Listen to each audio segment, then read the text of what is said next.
बिस्मिल्लाहिर्रहमानिर्रहीम। खुल के बोल के साथ मैं हूं एतजाज तकी। आज के प्रोग्राम में हम जिक्र करेंगे कि स्पीकर कौमी असम्बली ने मखसूस नशिस्तों के हवाले से जो गुफ्तगू की है इस पर बात करेंगे। और इसके साथ साथ इस वक्त 26वीं आइनी तरमीम के बाद 27वीं आइनी तरमीम की गूंज भी सामने आ रही है। इसी के साथ साथ ही राना सनाउल्लाह ने भी निजी TV चैनल से गुफ्तगू करते हुए कुछ जिक्र किया है, उसका भी बात करेंगे। और फिर नए चीफ जस्टिस के फुल कोर्ट के हवाले से भी बात करेंगे। और इसके साथ बात करेंगे कि बानी PTI से उनकी बहनों की अडियाला जेल में होने वाली मुलाकात और अहवाल क्या है। और साथ साथ फवाद चौधरी के लिए भी बानी PTI ने पैगाम भेजा है, वो पैगाम क्या था और उसके PTI की हिकमत अमली जो है आइंदा क्या बनने जा रही है। फिर वज़ीर आला पंजाब मरीम नवाज ने भी खिताब किया, जबकि मियां नवाज शरीफ ने अमेरिका रवानगी से कबल भी गैर रस्मी गुफ्तगू की है, उस पर भी बात करेंगे।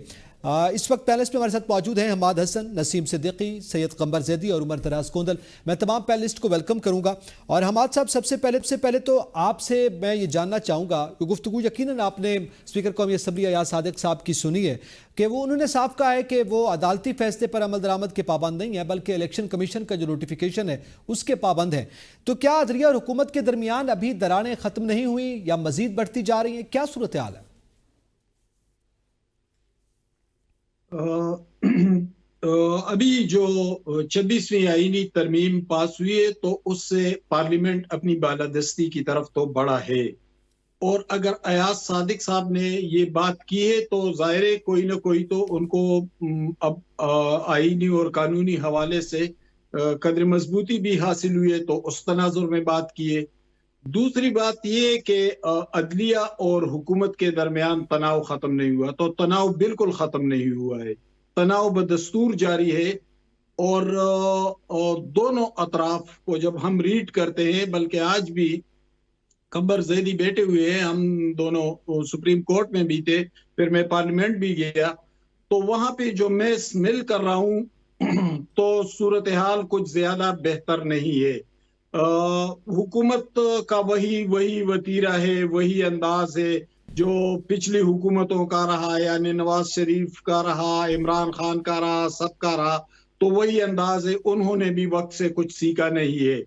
और न सीखने का ये अमल जब जमहूरी कुव्वतों पर, जमहूरी सियासत पर, पार्लिमान पर एक आफत की सूरत में पड़ता है, तो फिर ये लोग चीखते हैं कि हमारे साथ ज्यादती हुई। ये ज्यादतियां नहीं होती, ये इनकी अपनी कोताहियां, अपनी नालायकियां होती है, और बाद में ये लोग उसको भुगतते हैं। ये नवाज शरीफ ने भी भुगता, ये आज इमरान खान भी भुगत रहा है, ये कल ये लोग भी भुगतेंगे। तो जब तक वो अपने अंदर यूनिटी पैदा नहीं करेंगे, यकसू नहीं होंगे, पार्लिमानी बालादस्ती और आईन और कानून की बालादस्ती की तरफ नहीं बढ़ेंगे, यकीनन 26वीं तरमीम की मैं जाती तौर पर मैंने उसकी हमायत की है सहाफती महाज पे, और होना चाहिए। लेकिन कॉन्फ्लिक्ट से बचाव जितना जरूरी है उतना उस हवाले से उस पर तवज्जो नहीं दी जा रही है। अदलिया और हुकूमत के दरमियान बदस्तूर तनाव मौजूद है, और जो मंजरनामा हमारे सामने है तो जजों के दरमियान एक यूनिटी बनती दिखाई दे रही है। आज भी जो इजलास हुआ है जजेस का, तो मंसूर अली शाह साहब गो के बाहर हैं, उम्रे पे गए हैं, लेकिन वो मुकम्मल पूरी तरह उस इजलास में A to Z वो मौजूद रहे, अपना इनपुट भी देते रहे, दूसरे जजेस भी मौजूद रहे। तो इससे तो जजेस में एक यूनिटी तो जा रहा है। जी, जजेस में यूनिटी आप कहते हैं मौजूद है। जी, क्विकली यूनिटी, बिल्कुल यूनिटी मौजूद है। और आज के इजलास से ये तासुर जा रहा है कि अदलिया यकसू होती जा रही है और उसके अंदर यूनिटी आती जा रही है। ठीक है। अच्छा, अब इसमें नसीम सिद्दीकी साहब आप क्या समझते हैं? आप तो यकीनन, जैसे अभी हमाद साहब ये सवाल सामने रखा है, स्पीकर अयाज सादिक साहब ने जो गुफ्तगू की है वो तो वही है ना कि फिर अपना मनपसंद अगर कोई फैसला है तो उस पर अमल दरामद कर लिया, नहीं तो फिर देखेंगे। तो आप क्या समझते हैं, क्या ये अदलिया की बेतौकीरी नहीं? बहुत शुक्रिया। देखें, पाकिस्तान के अंदर आइन और कानून की पामाली तो 75 सालों से चल रही है, लेकिन इस दौर में बढ़ती चली जा रही है, क्योंकि बात सिर्फ ये है कि सुप्रीम कोर्ट जो होती है सबसे बड़ी अदालत होती है, अदालत उज़्मा कहा जाता है उसको। अगर वहां से अगर कुछ जजेस का फैसला, अगर 2 जजेस का भी फैसला आता है, तो वो ये नहीं कहलाएगा कि सुप्रीम कोर्ट के 2 जजेस ने ये फैसला दिया। वो यही कहलाएगा कि सुप्रीम कोर्ट का फैसला है। तो सुप्रीम कोर्ट का फैसला आपको पसंद हो ना पसंद हो, आपको इस पर तनकीद करना चाहें जरूर करें, लेकिन उसके ऊपर अमल दरामद जरूर करना पड़ता है। जिस तरह आपने देखा था कि जब तहरीक अदम एतमाद आई और डिप्टी स्पीकर उस वक्त के जो थे कासिम सूरी साहब, उन्होंने एक रूलिंग दी और उसको नल एंड वाइट कर दिया सुप्रीम कोर्ट ने, तो बादिल नाख्वास्ता ये फैसला मानना पड़ा पीटीआई की हुकूमत को। इसी तरह यूसुफ रजा गिलानी को जब सुप्रीम कोर्ट के ऑर्डर से निकाला गया तो उनको ये ऑर्डर मानना पड़ा। ये नवाज शरीफ साहब ने भी ऑर्डर माना सुप्रीम कोर्ट का जब उनको पनामा में निकाला गया। तो बात यह है कि आपको पसंद आए या ना आए, तो स्पीकर कौमी असेंबली का बिल्कुल ये जो है गैर मुहज़्ज़बाना उनका बयान है, उनको बयान नहीं देना चाहिए, क्योंकि ये मामला सुप्रीम कोर्ट और इलेक्शन कमीशन के दरमियान में है। और जो भी फैसला, अभी तो इलेक्शन कमीशन को इस फैसले के ऊपर फौरी अमल करना चाहिए था, और जो ही वो अपना कोई नोटिफिकेशन निकालेंगे तो स्पीकर का तो उस वक्त फर्ज बन जाएगा कि उसके ऊपर बिल्कुल बरामद करे। हमारी अदलिया सुप्रीम कोर्ट पिछले कुछ सालों में बड़ी बटी बटी नजर आई, लेकिन हमाद साहब की बहुत अच्छी बात है कि ये एक उनके अंदर यूनिटी नजर आ रही है, और यूनिटी नजर भी आनी चाहिए क्योंकि पाकिस्तान की 25 करोड़ आवाम की और दुनिया की नजरें सुप्रीम कोर्ट के ऊपर, सुप्रीम कोर्ट के फैसलों पे होती है, और सुप्रीम कोर्ट को आइन और कानून के मुताबिक फैसले करने चाहिए। उनको किसी भी पार्टी को फेवर नहीं देनी चाहिए, जो कि पिछले सालों में हमें कुछ चीजें बहुत ज्यादा तकसीम जो दिखाई दी, ठीक है, वो खत्म होनी चाहिए। कमर ज़ैदी साहब, आपके नज़दीक आप क्या समझते हैं? अब ज़ाहिर एक जानिब तो ये सूरत, दूसरी जानिब अदलिया में 26वीं आईनी तरमीम के खिलाफ भी दरखास्तें दायर हैं। अभी तो 27वीं की गूंज भी है, लेकिन उस पर बात करते हैं। ये जो दरखास्तें दायर की गई या अपीलें दायर की गई हैं उसके खिलाफ, एक तो आप क्या एक्सपेक्ट करते हैं हमारे इस वक्त मौजूदा सुप्रीम कोर्ट से कि क्या इसके खिलाफ कोई फैसला आ सकता है? और फिर अगर इन केस हम सपोज कर रहे हैं आ भी जाता है तो क्या असरात मुरतब होंगे? बहुत शुक्रिया नकी, आपके सवाल का जवाब तो मैं बाद में दूंगा। पहले स्पीकर साहब वाली बात पे गुफ्तगू कर लेते हैं। स्पीकर साहब ने बयान जारी कर दिया, लेकिन वो ये भूल गए कि इसी आइन का जिसके तहत वो स्पीकर कौमी असम्बली है, आर्टिकल 189 ये कहता है कि सुप्रीम कोर्ट के फैसला हर इदारे और हर शख्स पर मानना लाजिम है। अगर वो फैसला ना माना गया तो उसकी तौहीन अदालत है, और तौहीन अदालत की आज दरख्वास्त जो है सलमान अकरम राजा की जानिब से दायर कर दी गई है। 12 जुलाई को आने वाला फैसला आज 28 अक्टूबर हो गया है। इलेक्शन कमीशन हीले बहाने तराश रहा है, अभी तक कोई उस पर अमल दरामद नहीं हुआ, लेकिन कोई पूछने वाला नहीं है। ये मखसूस नशस्तों का केस था जिसकी आप ये कह सकते हैं कि निशाना जस्टिस मंसूर अली शाह बने, क्योंकि उन्होंने इस केस में वाज़ेह फैसला दे दिया। जस्टिस काजी फाइज ईसा अक़लियत में चले गए और इस फैसले पर अमल दरामद नहीं हुआ। आज जस्टिस याहिया अफरीदी का जो मामला है, जस्टिस याहिया अफरीदी जिस तरह से रिस्पॉन्ड करें, पहला ऑर्डर जस्टिस याहिया अफरीदी का हम इंटरप्रेट कर लेते हैं कि जस्टिस याहिया अफरीदी ने जस्टिस मंसूर अली शाह और जस्टिस मुनीब को कमेटी में शामिल कर लिया। दूसरा ऑर्डर, फुल कोर्ट की मीटिंग हुई जिसमें प्रेस रिलीज के अंदर बाकायदा तौर पर एक जज का नाम वाज़े तौर पर नजर आ रहा है, जिसका इम्प्लीमेंटेशन प्लान है और जिसका केस मैनेजमेंट प्लान इम्प्लीमेंट होने चाह रहा है सुप्रीम कोर्ट ऑफ पाकिस्तान में। तो ये तमाम चीजें एक तरफ इशारा करेंगी, ये तमाम चीजें वो यूनिटी जो कि जस्टिस काजी फाइज ईसा के दौर में नहीं थी, जिसका जस्टिस काजी फाइज ईसा ने फायदा उठाया कि बेंच की ग्रुपिंग को वाजे कर दिया। अब जस्टिस याहिया अफरीदी उस ग्रुपिंग को खत्म करके इस यूनिटी को बहाल करने की कोशिश कर रहे हैं, और जस्टिस मंसूर का जो रुतबा बनता है, जो सीनियरिटी पे और जो मेरिट के लिहाज से उसके रिवाइवल की तरफ सुप्रीम कोर्ट जा रही है, तो हुकूमत की टांगे तो सर कांपेंगी ना। अब ये मामला किस तरफ है? मामला इस तरफ है कि मखसूस नशिस्तों के मामले पर एक डेडलॉक आगे मजीद बढ़ेगा, जो कि पहले था। जस्टिस याहिया अफरीदी या फिर जो भी आईनी बेंच का सरबराह होगा, सबसे इंपॉर्टेंट जस्टिस याहिया अफरीदी मैं समझता हूं बतौर चीफ जस्टिस उनके लिए एक तो मिलिट्री कोर्ट वाला डिसीजन होगा, और ये जो उनकी फुल कोर्ट की जानिब से एक फैसला दिया गया है। सर, इसमें कोई 5 रुकनी बेंच या 3 रुकनी बेंच नहीं था, सुप्रीम कोर्ट के मुअज़्ज़ज़ चीफ जस्टिस समेत तमाम जज साहिबान बैठे, उन्होंने एक फैसला किया, उस पर इम्प्लीमेंटेशन नहीं हो रही। तो क्या ये मौजूदा चीफ जस्टिस के ऊपर लाजिम नहीं, उस पे तौहीन अदालत दायर हुई है, तो वो अपनी अदालत से दिए गए फैसले का एहतराम करते हुए उस पर अमल दरामद कराए। This is a very crucial point. आपने आईनी जो उसका पूछा, उसमें छोटी सी बात, 26वीं आईनी तरमीम के हवाले से दरखास्तें सुप्रीम कोर्ट ऑफ पाकिस्तान में इस टाइम दायर हैं। एक दरखास्त का फैसला जस्टिस काजी फाइज ईसा करके गए हैं, आबिद जुबैरी साहब ने जो वापस ले ली थी, उन्होंने उसका चैप्टर क्लोज कर दिया। लेकिन आज बलूचिस्तान बार कौंसिल की जानिब से जो दरखास्त आई है, ये आईनी बेंच सुनेगा। 26वीं आईनी तरमीम पर जो बेंच की कॉन्स्टिट्यूशन होगी, उससे पता लग जाएगा कि क्या फैसला होने जा रहा है। अलबत्ता राइट नाउ हम ये जरूर कह सकते हैं कि जिस शख्स को माइनस करने का प्लान हुकूमत ने बनाया था, वो इम्प्लीमेंट होता नजर नहीं आ रहा। जस्टिस याहिया अफरीदी किसी और तरफ चल रहे हैं और ठीक है, ये एक परेशानी जो है की जानिब है वो दिखाई दे रही है हुकूमती हलकों में। अच्छा, उमर दराज गोदर जाहिर है इसी परेशानी के साथ ही ये सवाल लिखते हैं। ये 27वीं आईनी तरमीम की गूंज है। वैसे तो वफाकी वज़ीर कानून भी उसकी तरदीद कर रहे हैं, हुकूमती जमातें भी कह रही हैं कि कोई ऐसी बात नहीं है, लेकिन ये बात कहाँ से चली और अगर कोई ऐसी सूरत हाल है तो किस मुश्किल में है हुकूमत के 27वीं आईनी तरमीम की जरूरत पड़ने जा रही है? अच्छा, मैं एक जो आप बाकी अब आपसे पूछ रहे थे ना कि स्पीकर साहब ने जो कहा है, मेरी राय उस पर मैं देके फिर इस सवाल की तरफ आता हूँ। मेरे ख्याल स्पीकर साहब की बात दुरुस्त है। उसकी वजह यह है कि स्पीकर उसको डायरेक्ट कोर्ट ऑर्डर नहीं करती, क्योंकि ये मामला इलेक्शन कमीशन की तरफ से नोटिफाई हो रहा है। तो स्पीकर ठीक बात कर रहे हैं कि वो नोटिफाई करेंगे, हम नोटिफाई कर देंगे, वो डी नोटिफाई करेंगे, हम तरफ से डी नोटिफाई हो जाएंगे। मेरे ख्याल है इसमें कोई भाव नहीं है। उन्होंने बिल्कुल, चूंकि वो एक चैनल इलेक्शन कमीशन ही बनेगा, एक बात। दूसरी बात, मुलाकात कल हुई और कल जिस टाइम पे बिलावल जरदारी पहुंचे मॉडर्न, वो टाइम मीडिया को बताया गया था कि बिलावल साहब जो है वो पोलो ग्राउंड आएंगे और पोलो मैच देखेंगे।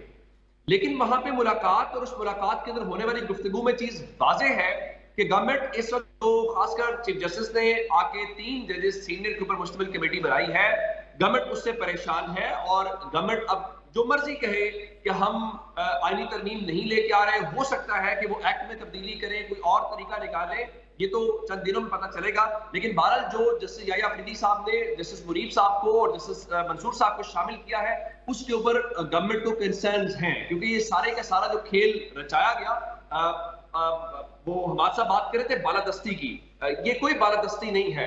बालादस्ती कानून साजी से नहीं होती, बालादस्ती आमाल से होती है। बालादस्ती जब जिन लोगों ने वोट किया है, जिस मुल्क के सबसे बड़े स्टेक होल्डर है पार्लियामेंट के अंदर, जब वही सवाल उठाए कि हमने जिनको वोट दिया वो कैसे हार गए और पोलिंग स्टेशंस पे जीतने वाले कैसे आरओ के कमरों में हार गए, तो फिर बालादस्ती कोई आइडियल गुफ्तगू तो हम कर सकते हैं, लेकिन प्रैक्टिकली वो मुमकिन नहीं है। तो गवर्नमेंट इस किस्म की सारी चीजें करके शायद आने वाले दिनों में और कुछ करे। और रही बात कि उसका हमें जो अभी आज फुल कोर्ट की सूरत में या किसी और सूरत में नजर आएगा, ये पाकिस्तान में सबको नजर आ रहा है कि इसके अंदर जो इंटेंशंस हैं वो ठीक नहीं है। इंटेंशंस जुडिशरी को एम्पावर करना नहीं है, जुडिशरी को के अंदर जो केसेस पेंडिंग है उनको खत्म करना नहीं है। मकसद वो चीजें करना है जिससे इक्तदार को तूल मिले, जिसपे उनकी लीगैलिटी पे जो सवाल है वो रिजॉल्व ना हो। तो मेरा नहीं ख्याल किस तरह चीजें होती जनाब अली, तो फिर पाकिस्तान के अंदर हर डिक्टेटर जो है जिसके पास इस सेटअप से ज्यादा ताकत होती है, डंडा भी होता है, अदालतें भी जेब की घड़ी है, जो भी कहना चाहते हैं वो होती है, तो वो भी एक वक्त के बाद थक जाता है। और फिर ये घोड़ा जो जितना डिलीवर कर रहा है वो भी सबको पता है, और फिर अवाम के अंदर कितनी एक्सेप्टेंस है वो भी पता है। तो आने वाले दिन इंटरेस्टिंग है। ये बात दुरुस्त है कि सुप्रीम कोर्ट से या अदालतों से उसका रद्देबल आएगा, कब आएगा, कैसे आएगा, वो हमारे इस्लामाबाद वाले दोस्त बेहतर में गाइड कर सकते हैं। अच्छा, अब इसी में हमाद हसन साहब, आपके नज़दीक आज कौमी असम्बली में असद कैसर साहब ने भी ये बात की है। उन्होंने कहा कि अगर ये 27वीं आईनी तरमीम की जानिब बढ़े तो फिर हम आवाम को बाहर निकालेंगे, हम सड़कों पे भी आएंगे और असम्बली आवाम में लगाएंगे। तो अगर कोई ऐसी सूरत हाल है, पहले तो ये भी ज़रा आप कंफर्म कर दीजिएगा कि क्या वजह है कि हुकूमत जो है इसकी तरदीद कर रही है, दूसरी जानिब से इस बात पे बहुत ज़्यादा बात की जा रही है, और लेकिन इसके साथ साथ आप क्या कहते हैं, क्या आवाम जो है सड़कों पे आएगी, पीटीआई को एक और मोमेंटम मिलेगा इस बुनियाद पर? पहले तो मैं गोंदर साहब ने जो बात की मैं सही तरह से सुन नहीं पाया, आवाज सही नहीं आ रही थी, लेकिन मैं इतना समझ पाया कि उन्होंने कहा कि जुडिशरी को एम्पावर करें। तो जुडिशरी को एम्पावर करने का मतलब ये है कि पार्लियामेंट को भी कमजोर करें। मुहज़्ज़ब ममालिक में तो पार्लियामेंट ही बालादस्त होता है और इसीलिए उसकी हमायत हम कर रहे हैं कि पार्लियामेंट ही बालादस्त होगा। दूसरी बात उन्होंने की कि इलेक्शन के हवाले से, तो अगर इलेक्शन को रद्द करना है तो फिर पुख्तनख्वा में भी इलेक्शन को रद्द करे। वहाँ की 2 मजबूत जमातों के रहनुमा मौलाना फजलुर रहमान और अहमद वली भी यही रोना रो रहे हैं कि हमारे साथ धांधली हुई है। तो अगर ये इस पे डिबेट करना है तो चलो इस पे बात कर लेते हैं। दूसरी बात यह है कि एम्पावर जुडिशरी को बेशक करे, लेकिन इस जुडिशरी को तो एम्पावर मार्शल लॉ दौरों में किया गया था और फिर वज़ीर आज़म के सर भी उतारे गए थे, तो फिर इकामों पर नाअहल भी किया गया था, फिर मौजूदा सूरत हाल भी आपके सामने है।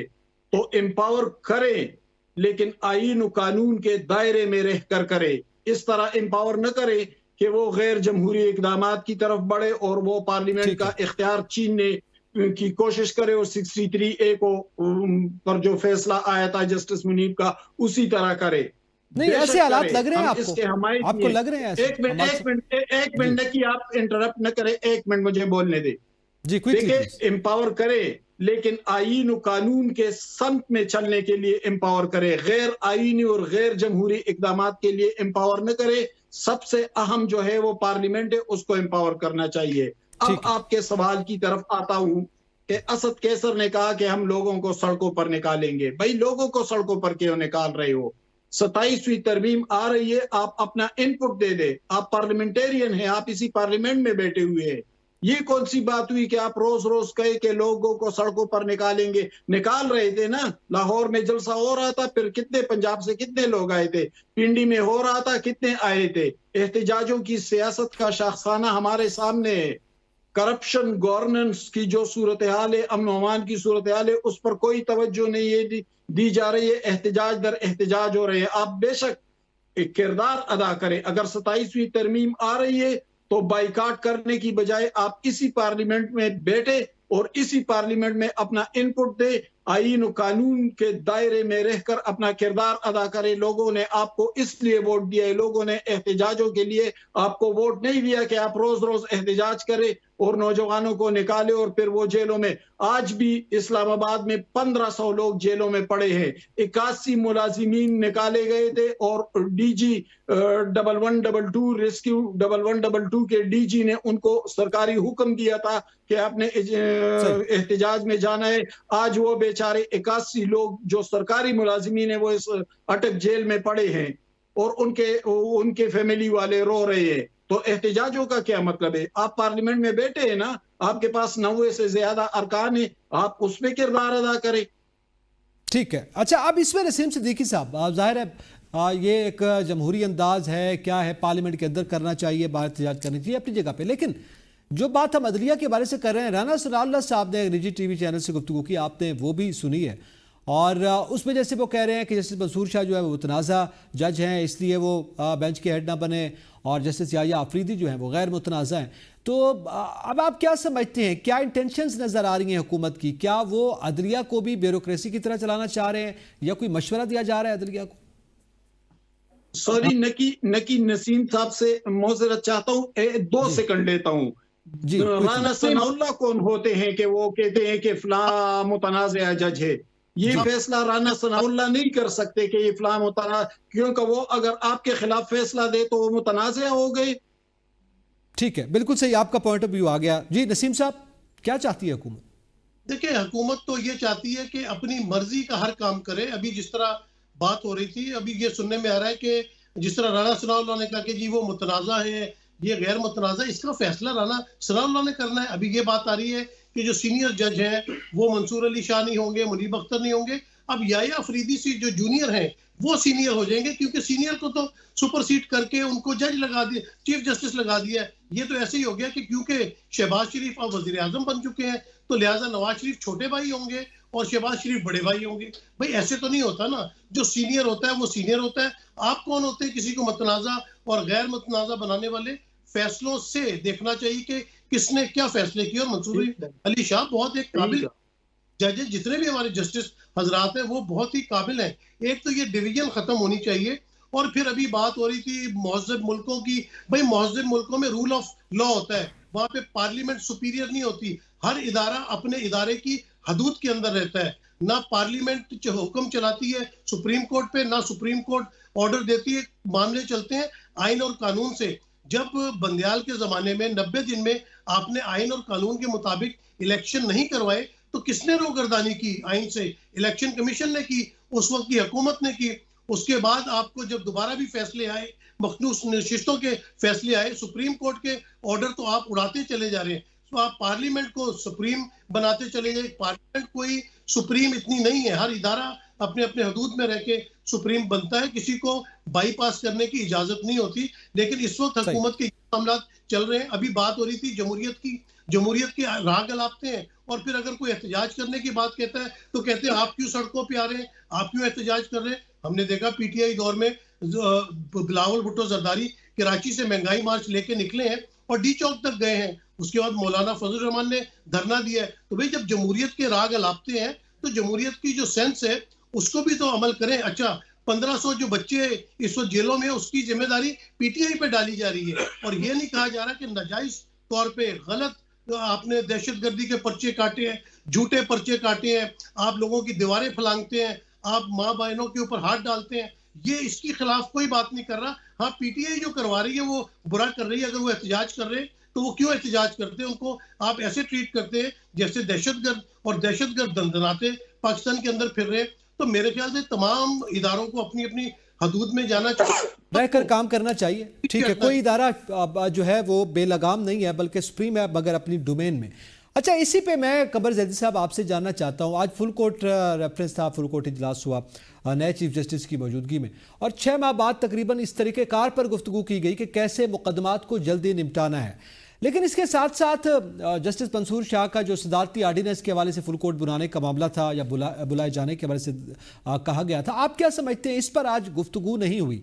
गुफ्तगू नहीं हुई, क्या आने वाले दिनों में इस पर गुफ्तगू हो सकती है? जो आइंदा फुल कोर्ट इजलास है उसकी क्या आप सूरत हाल देख रहे हैं?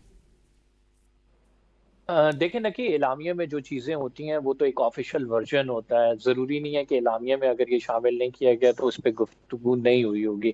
मेरी अपनी अंडरस्टैंडिंग ये है कि जितने भी मामलात हैं 26वीं आईनी तरमीम और जजेस कमेटी को लेके ये फुल कोर्ट में डिस्कस हुए हैं, और जो रजिस्ट्रार हैं उन्होंने सुप्रीम कोर्ट की पेंडेंसी के हवाले से बताया है, ब्रीफिंग दी है चीफ जस्टिस पाकिस्तान को।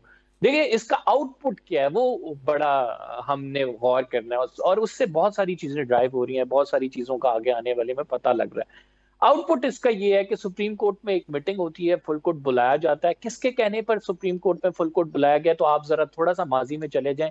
जस्टिस काजी फाइज ईसा से ये जस्टिस मंसूर मुतालबा करते नजर आते थे कि ये जो सदारती ऑर्डिनेंस पे आपने एकदम से अमल दरामद करके जस्टिस मुनीब को कमेटी से निकाल दिया, ऐसा ना करें, पहले फुल कोर्ट बुलाएं, हम अपने हाउस में ये तय कर लें कि क्या करना है, और उसके बाद फिर आप कीजिएगा। लेकिन वो नहीं बुलाया गया, और जस्टिस याहिया अफरीदी ने आते ही सबसे पहला काम ये किया कि फुल कोर्ट की मीटिंग बुला ली। अब उस फुल कोर्ट में फैसला भी किसका प्रिवेल कर रहा है? उसी शख्स का कर रहा है जिसको आप माइनस करना चाहते थे, यानी जस्टिस मंसूर अली शाह का फैसला जो है उस फुल कोर्ट में प्रिवेल कर रहा है। अब जजेस के फुल कोर्ट के बाद क्या डायरेक्शन है? देखें, जो राना सनाउल्लाह साहब बात करें कि पहला भी मुतनाज़ा है, दूसरा भी मुतनाज़ा है, तीसरा तो हमने चीफ जस्टिस बना लिया है, तो इसके पीछे क्या जहनियत है? इसके पीछे मैं आपको बता देता हूँ क्या जहनियत है। इसके पीछे ये जहनियत है कि सर जस्टिस याहिया अफरीदी के बाद वाले जज यानी justice Aminuddin Khan is a favourite candidate of government right now for the constitutional benches. Why? Because justice Aminuddin Khan is a person जो कि जस्टिस याहिया अफरीदी के साथ, जस्टिस काजी फाइजीसा के साथ हर उस बेंच में बैठते रहे जिसका फैसला हुकूमत के हक में और मुखालिफ पार्टियों के खिलाफ है। जैसे आपने मुख्तलिफ 63A के फैसले में देख लें। फिर जस्टिस अमीनुद्दीन खान साहब का जो नोट है, अगर आप उसको स्टडी करें तो जस्टिस अमीनुद्दीन खान साहब नईम अख्तर अगवान के साथ मिलकर जो नोट जारी किया उसमें वो कहते हैं कि मखसूस नशिस्तों का फैसला अगर गैर आईनी हो तो किसी भी आईनी इदारे पर लाजिम नहीं है कि वो उसकी जो है पासदारी करे। यानी सुप्रीम कोर्ट का जज फुल कोर्ट के फैसले पर अमल ना करने की तरगीब दे रहे। It's a huge thing. तो हुकूमत के तो यकीनन वो फेवरेट होंगे, और चौथे नंबर पे हैं चूंकि सीनियरिटी में, इस वजह से पहले दो उनको मुतनाज़ा नजर आ रहे हैं, तीसरे को वो चीफ जस्टिस बना चुके हैं, तो लिहाजा फिर अमीनुद्दीन खान साहब की जानिब उनकी नजरें हैं। और आईनी बेंच बनाने का मकसद ही ये है, हम तो यही कहते हैं कि ये जो तरमीम की गई है ये सिर्फ अपने मकासद के अदलिया की पावर्स को क्लेम करने, अपने मकासद के लिए अदलिया को इस्तेमाल करने के लिए की गई है। अब कॉन्स्टिट्यूशनल बेंच का अगर आपका हेड अपना ना हो, उसमें बैठे हुए जजेस आपकी साइड ना ले सकें, तो फिर क्या फायदा सर? इतनी आपने लोगों को उठा के आईनी तरमीम रात के अंधेरे में करा ली। तो इस वजह से ये सारी गेम प्लान इस वजह से की गई। हम बार बार लोगों को बताते हैं कि ताकि अपनी मर्जी के फैसले लिए जा सकें। इस वजह से हमें राना सनाउल्लाह ऐसे बयान देते हुए नजर आते हैं, हमें अयाज सादिक साहब ये कहते हुए नजर आते हैं जो इलेक्शन कमीशन फैसला करेगा वो देखेंगे। लेकिन हमने उस रीजंस की तरफ नहीं जाना कि इलेक्शन कमीशन को तकरीबन इतने माह हो गए ये फैसला आए हुए, इस पर इम्प्लीमेंटेशन नहीं हो रही। 7 से 8 इजलास बुलाए जाते हैं, वजातें मांगी जाती हैं, लेकिन नोटिफिकेशन नहीं जारी होते। तो अनफॉर्चुनेट है ये, और इस तरह मुल्क नहीं चलते। और एक छोटी सी बात करके मैं उमर दराज गोंदल की तरफ आप चले जाएं। देखें, मुहज़्ज़ब माशरों में जो कॉन्सेप्ट होता है, डेमोक्रेसी जहां पे होती है वहां ट्राइकॉटमी ऑफ पावर का कॉन्सेप्ट होता है। यानी जो मुकन्ना है उसकी अपनी पावर्स हैं, अदलिया की अपनी पावर्स हैं, कोई एक दूसरे की डोमेन में इंटरफेयर नहीं करेगा। और ये जो ट्राइकॉटमी ऑफ पावर का, ये जस्टिस याह्या अफरीदी की बतौर चीफ जस्टिस जो पहली तकरीर थी उसमें सबसे भारी नुक्ता जो मैं ये समझता हूं जो खबर निकली थी वो ये है कि जस्टिस याह्या अफरीदी ने कहा कि हम इंश्योर करेंगे सुप्रीम कोर्ट ऑफ पाकिस्तान में ट्राइकॉटमी ऑफ पावर के हवाले से हम कोशिश करेंगे कि जो ट्राइकॉटमी ऑफ पावर का कॉन्सेप्ट है, अदलिया की आजादी का कॉन्सेप्ट है, वो इंश्योर किया जाए। तो this is a huge thing, that's why हम देख रहे हैं कि गवर्नमेंट की टांगे कांप रही हैं, और उनको एक परेशानी लाक है। अब अच्छा, ये सूरत हाल है, मैं अब भी आऊँगा और ज़ाहिर इसी के इर्द गिर्द इस वक्त जो अदलिया की सूरत हाल है उसका हम जिक्र कर रहे हैं। मजीद बात करेंगे एक ब्रेक के बाद, साथ रहिएगा। Welcome back. आगे बढ़ते हुए मैं उमर दराज आपसे जानना चाहता हूँ, अब सुप्रीम कोर्ट में जो प्रैक्टिस एंड प्रोसीजर कमेटी की तश्कील न हुई उसमें भी जस्टिस मंसूर शाह और जस्टिस मुनीब को शामिल किया गया है। आप क्या समझते हैं, जस्टिस मंसूर शाह जो प्रैक्टिस एंड प्रोसीजर एक्ट के खिलाफ थे वो इस कमेटी का हिस्सा बनना पसंद करेंगे? देखिए, वो प्रैक्टिस एंड प्रोसीजर एक्ट के खिलाफ होना या ना होना एक अलग बात है। वो डिबेट थी कि क्या पार्लियामेंट अंदरूनी मामलात में मुदाखलत कर सकती है, जिसके ऊपर सुप्रीम कोर्ट की फुल कोर्ट ने जब तय कर दिया तो फिर मेरा नहीं ख्याल कि अब ये डिबेट होनी चाहिए कि आप उसके खिलाफ हैं या उसके हक में हैं। ये तो वैसे ही है जैसे आप कहें कि याह्या अफरीदी साहब ने 41 मेंबरान को सीटें देने की बात की थी उस बुनियाद के ऊपर, तो इसका मतलब है वो फिर 8 जजेस के फैसले से मुत्तफिक नहीं है। मेरे ख्याल से काजी फायज ईसा साहब जो शुरू में कहते थे कि चीफ जस्टिस के पास ये इख्तियार नहीं होना चाहिए, फिर उनकी मर्जी के मुताबिक मुबैना तौर पे हुकूमत लेके आई ऑर्डिनेंस, जिसकी बुनियाद के ऊपर उन्होंने जस्टिस अमीनुद्दीन खान साहब को उसमें शामिल किया, तो वो ठीक नहीं था। उसकी लॉजिक समझ नहीं आ रही थी कि आप कैसे एक चीफ जस्टिस हूं, एक उनका नामजद करता मेंबर हो, तो इसका मतलब सीधा सीधा है कि आप चीफ जस्टिस को वही पावर दे रहे हैं जो पहले बंदियाल साहब के पास थी, या जब प्रैक्टिस एंड प्रोसीजर एक्ट नहीं आया था तो वो किसी भी चीफ जस्टिस के पास इख्तियार थे। मेरे ख्याल से याह्या अफरीदी साहब ने बड़ा राइट किस्म का डिसीजन लिया है कि सीधी सी बात है कि 3 सीनियर जजेस, वो 3 सीनियर कल को अमीनुद्दीन खान साहब भी हो सकते हैं, मनोखिल साहब भी हो सकते हैं, तरमीन साहब भी कोई भी हो सकता है। अब रही बात, ये उस वक्त भी डिबेट हुई थी जब ये फुल कोर्ट के सामने मामला था कि 3 जजेस क्यों, 5 क्यों नहीं, पूरी सुप्रीम कोर्ट क्यों नहीं। तो इन्होंने जब ये तय कर लिया कि 3 है तो सीनियरिटी की बुनियाद के ऊपर है। मेरे ख्याल से अब ये मामला एक बार फिर शायद फुल कोर्ट के सामने जाए। आज शायद डिस्कशन उस पर ना हुई हो क्योंकि हुकूमत फिर पर तोड़ रही है प्रैक्टिस एंड प्रोसीजर कमेटी के हवाले से, नया ऑर्डिनेंस लाने के हवाले से। वो जो आईनी बेंच का सरबराह जो बनेगा, इत्तलात ये है उसको वो शामिल करना चाहते हैं, और लाहौर वाली मीटिंग में इसके ऊपर बाकायदा बात हुई है जो बिलावल साहब की और शहबाज शरीफ साहब की थी। तो आने वाले दिनों में गवर्नमेंट एक और अटेम्प्ट लेगी, लेकिन उस अटेम्प्ट की बारी इस बार ऐसा माजी में तो कहते थे काजी फायज ईसा साहब कि ये पार्लियामेंट की बालादस्ती के खिलाफ है, ये जो आप ऑर्डिनेंस जारी करते हैं, लेकिन फिर ऑर्डिनेंस आए और वो खामोश रहे। लेकिन अब शायद ऐसी सूरत हाल ना हो जो काजी फायज ईसा की सूरत में इस गवर्नमेंट को, इस सिस्टम को एक इंश्योरेंस या लाइफलाइन मौजूद थी, वो अब सूरत हाल थोड़ी सी मुख्तलिफ है। वैसे यकीनन ये सूरत हाल रही। अब आप जैसे आगे आइंदा की के मुताबिक चले, इंसाफ उमर जैसे आप आइंदा की बात कर रहे हैं, के हक में चाहे इससे फर्क नहीं पड़ना चाहिए, आप मेरिट फैसले करें, गवर्नमेंट को फायदा होता है तो हमें क्या एतराज है उसके ऊपर।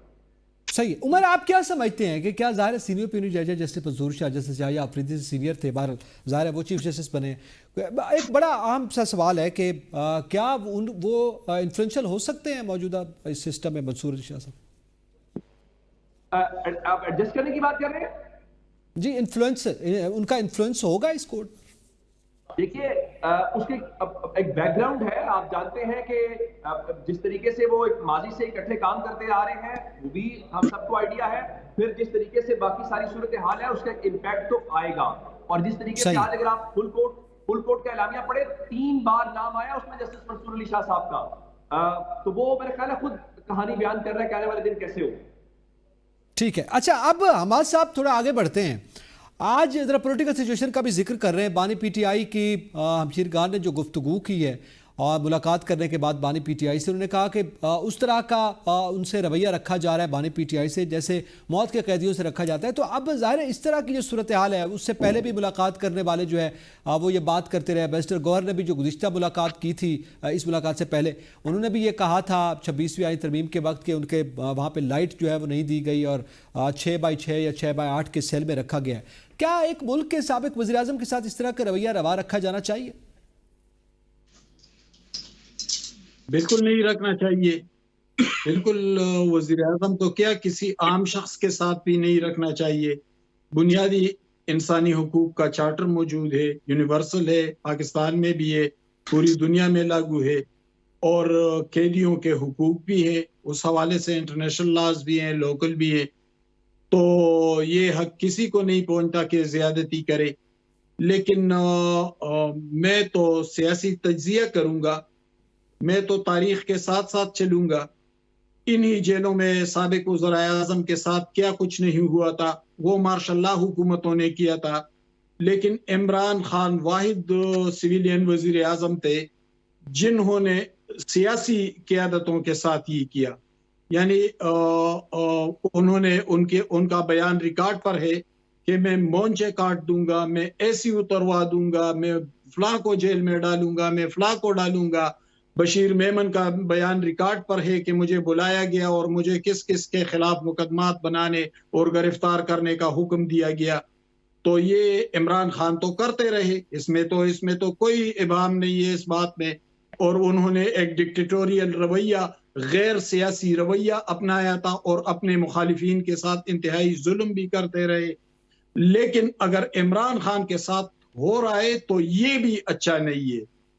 और उनके साथ जो कर रहे हैं, तो हमने तो शहबाज शरीफ का एक भी बयान नहीं सुना कि उन्होंने कहा कि मैं खान साहब के साथ ये करूंगा वो करूंगा। हमने तो किसी और सियासतदान का बयान नहीं सुना। आसिफ जरदारी प्रेसिडेंट ऑफ पाकिस्तान है, लेकिन उन्होंने एक भी ऐसा बयान नहीं दिया।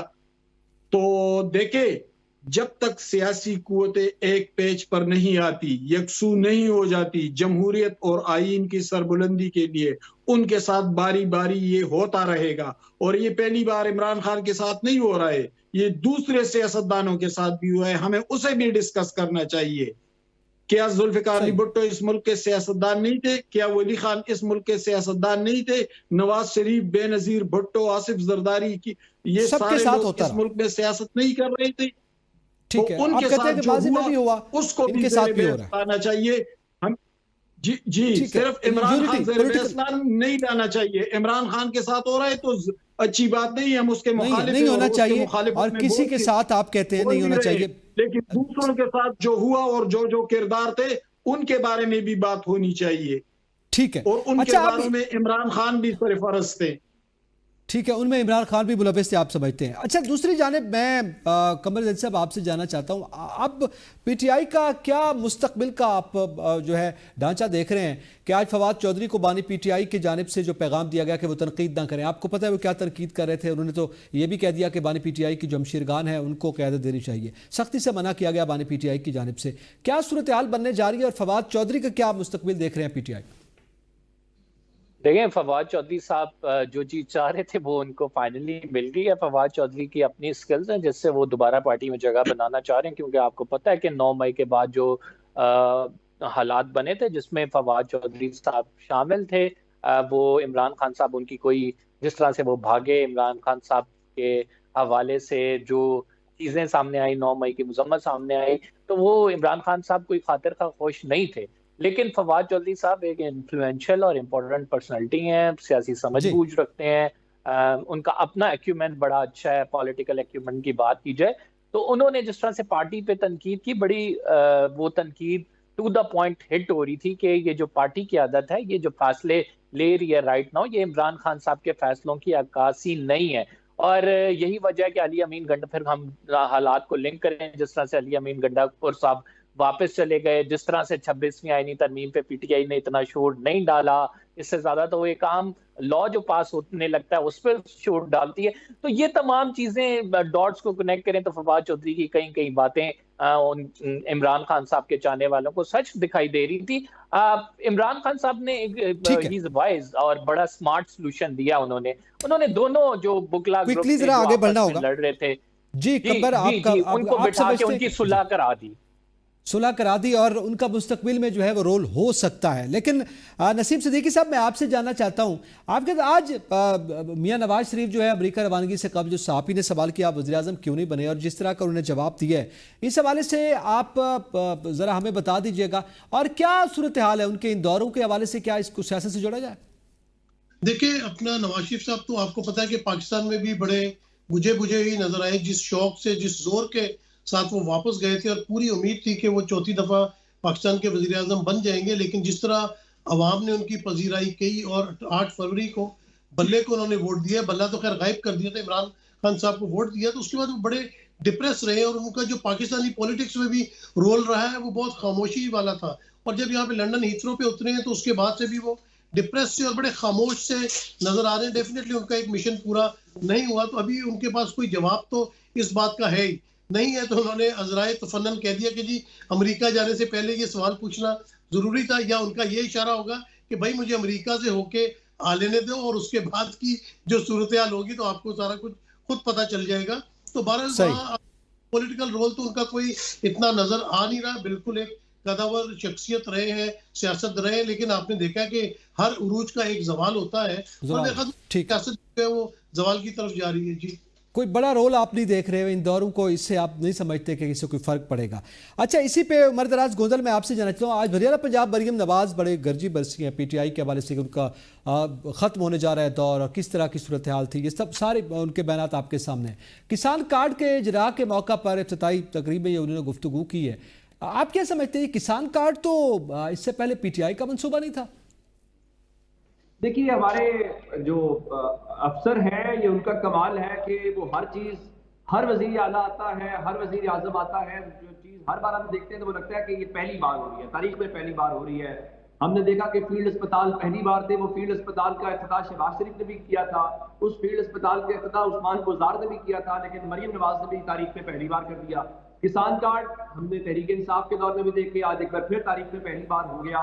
लेकिन असल बात यह है कि आज वो जब मरियम साहिबा हाथ जोड़ रही थी किसानों के ऊपर और कह रही थी कि आपकी उम्मीद नहीं टूटनी चाहिए, उनको पता है कि बच्चे बच्चे पंजाब के अंदर उनके बारे में, उनकी हुकूमत के बारे में क्या कह रहे हैं। पंजाब में एक रिवायत सी बनती जा रही है, एक आम अल्फाज में जो कहावत अब बन गई है कि मुस्लिम लीग नून आएगी तो पंजाब के किसानों का मुआशी कत्ल होगा, और वो हुआ है। उनको ये पता है, अगर उनके एमएनएस, उनके एमपी से पूछें, अगर ऐसा ना होता तो गंदम वाले मामले के ऊपर पंजाब असेंबली में एमपी से लेके स्पीकर तक कोशिश ना करते। उनको पता है कि लोगों के साथ क्या हुआ है, लोगों के खर्चे पूरे नहीं हुए। आप किसान कार्ड जो मर्जी करते रहे, जब लोगों की फसल ही नहीं खरीदेंगे और वो बेचारे रुल जाएंगे, तो फिर मेरा नहीं ख्याल कि इस किस्म के इकदाम से कोई फर्क पड़ेगा।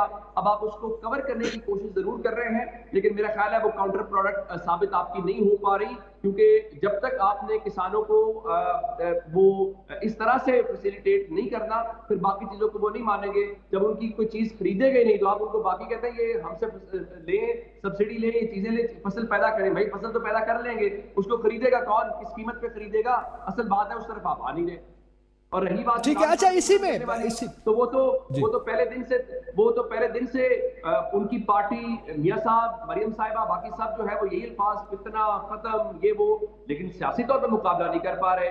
सियासी तौर पे हमने देखा कि उस सियासी मैदान में मार खा गए। बाकी हुकूमत पे बैठती थी, उनका हर लफ्ज और हर जुमला इंपॉर्टेंट है, और वो जिस तरह से कहे, इक़्तिदार में हमाद भाई कह रहे थे कि शहबाज शरीफ की हमने स्टेटमेंट ऐसी नहीं सुनी, तो उनको ये स्टेटमेंट जरा सुना दे।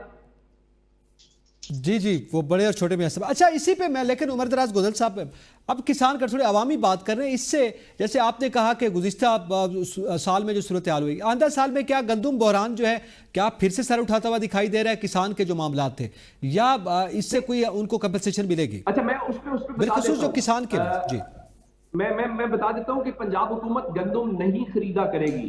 गंदम खरीदा था फूड डिपार्टमेंट, पंजाब हुकूमत फूड डिपार्टमेंट ही खत्म करने जा रही है। और वो कह रहे हैं कि फ्री मार्केट। अब फ्री मार्केट का मतलब वो जिस तरीके से उसको एलैबोरेट कर रहे हैं, वो मेरा नहीं ख्याल कि हमारी उन चीजों के ऊपर फिट बैठता है। वो ये एक पॉलिटिकल उनका ब्लेंडर है। और अब रही बात कि जनाब वो खजाने के ऊपर जी इतना सर्कुलर डेट बढ़ गया है, तो वो पूछे ना सही। सर्कुलर डेट क्यों बढ़ गया है? कि आपके पास गंदम मौजूद थी, आपने गंदम बाहर से महंगी इंपोर्ट कर ली, महंगी इंपोर्ट कर लेनी है। फ्री मार्केट से अपने एक लोगों आम किसान को अपने लोगों को फैसिलिटेट नहीं करना। ज्यादा नुकसान होगा। आप समझते हैं कि ज्यादा नुकसान होगा फ्री मार्केट के हवाले से? बार इस पे मजीद भी बात हो सकती है। आम ये जो है वो हुकूमतें अगर इकदाम नहीं करती तो फिर उसका खमियाजा इंतखाबात में उनको भुगतना भी होता है। तमाम पैनलिस्ट का बहुत शुक्रिया, इजाजत दीजिए, अल्लाह हाफिज।